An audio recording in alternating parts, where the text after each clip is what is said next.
All right.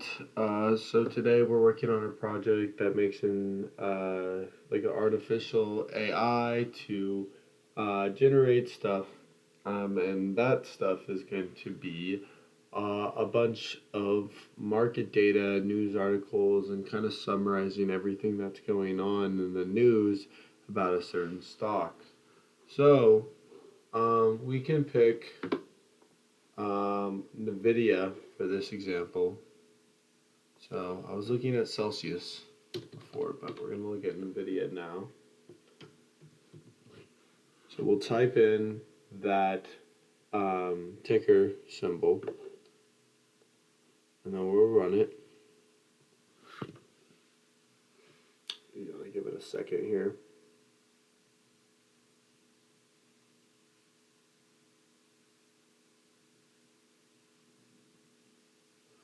All right.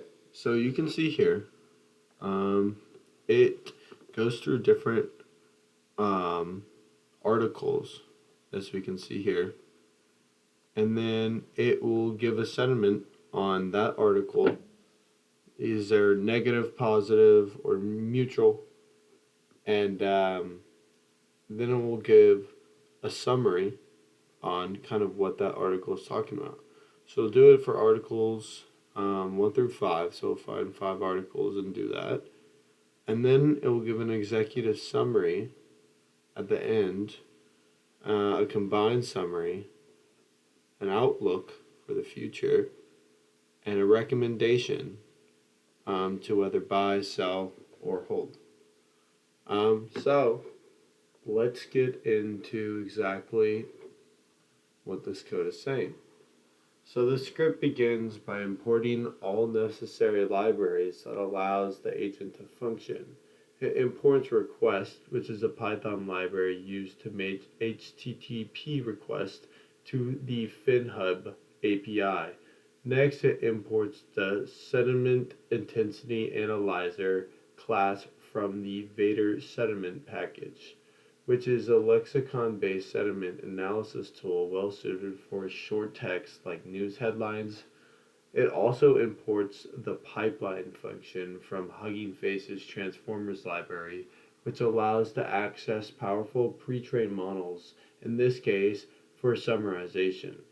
Lastly, it brings the date time and time delta from Python's standard library to help filter the news stories by date.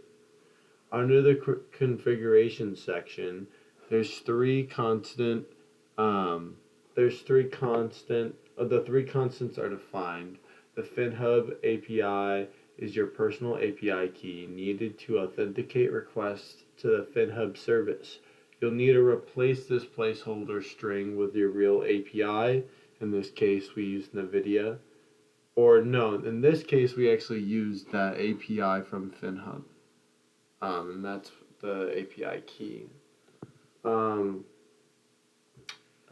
this ticker specifies the stock ticker symbol you want to analyze, for example, Apple or NVIDIA, and news limit sets how many recent news articles to process, allowing you to control the output and API usage. Next, the script identifies two powerful tools, the Vader Sentiment Analyzer and the Summarization Pipeline using Facebook BART Large CNN model. Vader is used to quickly determine if a piece of text has positive, negative, or neutral tone. The summarizer will later convert long articles text into short, readable executive summaries using deep learning models. The script then calculates two date values using Python's datetime library, today, which stores the current date, and last week, which stores the date 7 days ago. These dates define the range of news articles to requests from FinHub API. The fetch news function is defined to make an API call to FinHub and retrieve recent news articles. It constructs a URL that includes the stock ticker, date range, and API key. This function sends a GET request to FinHub, and if the request is successful, It returns only the number of articles specified by news_limit. If the request fails due to invalid key or rate limits, it prints an error and returns an empty list. The analyze sentiment function takes the string text and input and uses the fader analyzer to assign a sentiment score. It extracts the composed score, which is float between -1 and 1, and reflects the overall sentiment. Based on the score, it classifies the text as positive, negative, or neutral and returns both the label and numeric score for later use. The generate summary function takes the raw article content and decides whether to summarize it or return it as is. If the content is too short, for example, less than 50 words, it returns the original text.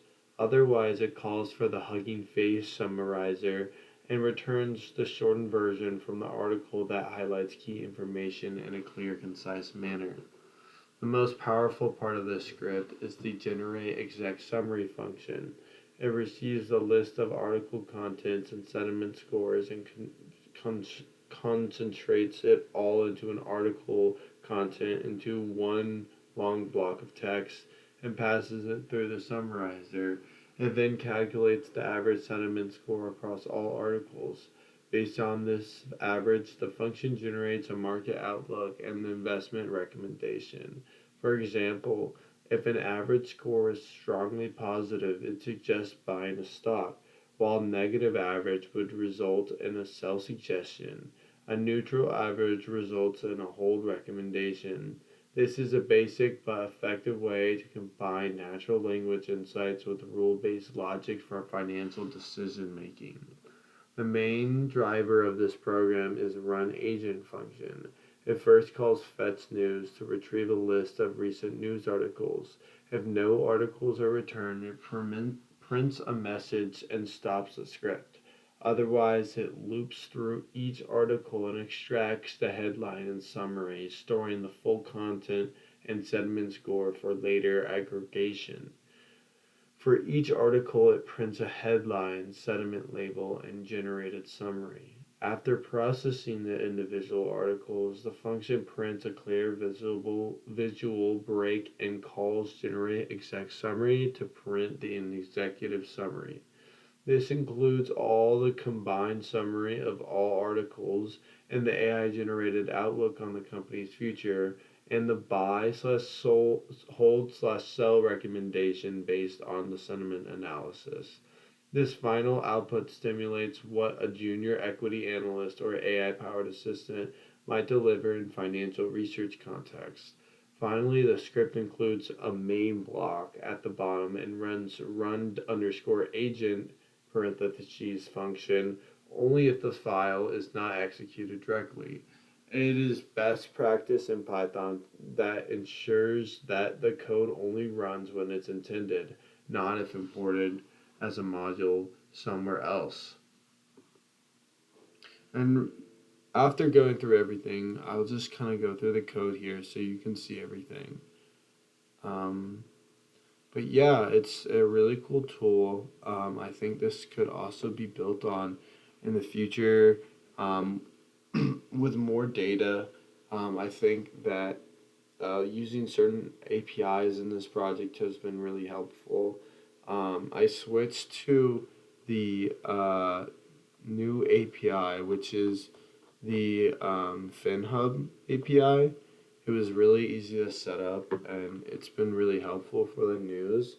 I tried using my old financial modeling prep API, and I had no success in getting this to work. I was also looking at getting this inputted into Streamlit, but I've had problems with